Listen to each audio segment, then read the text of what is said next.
এবার পরবর্তী খবর, সুপ্রিম রোষে উত্তরপ্রদেশ সরকার। লখিমপুর কাণ্ডে তদন্তে গড়িমসি হচ্ছে মন্তব্য সুপ্রিম কোর্টের।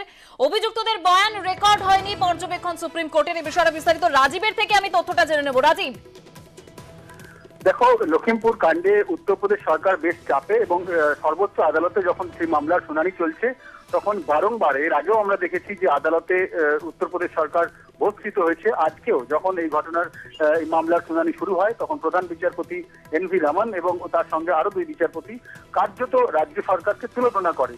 তারা বলেন যে গতকাল রাত্রি মধ্যরাত পর্যন্ত, রাত্রি 1টা পর্যন্ত আমরা স্ট্যাটাস রিপোর্টের জন্য অপেক্ষা করেছি, কিন্তু আপনারা শেষ মুহূর্তে এসে স্ট্যাটাস রিপোর্ট দিয়েছেন, যার জন্য কিন্তু এই মামলার বিচার পদ্ধতি যা কিছু সেটা কিন্তু গড়িমসি হচ্ছে এবং আপনারা পিছপা হচ্ছেন। কোথাও মনে হচ্ছে যে আপনারা কিন্তু রাজ্য সরকার পিছিয়ে যাচ্ছে। হরিশ সালভে ছিলেন প্রবীণ আইনজীবী উত্তরপ্রদেশ সরকারের তরফে।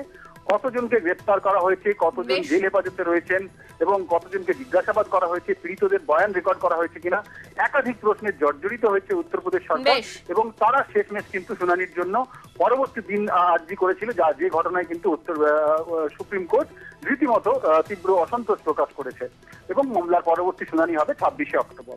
বেশ, ধন্যবাদ রাজীব। সুপ্রিম রোষে এবার উত্তরপ্রদেশ সরকার। লখিমপুর কাণ্ডে তদন্তে গড়িমসি হচ্ছে মন্তব্য সুপ্রিম কোর্টের।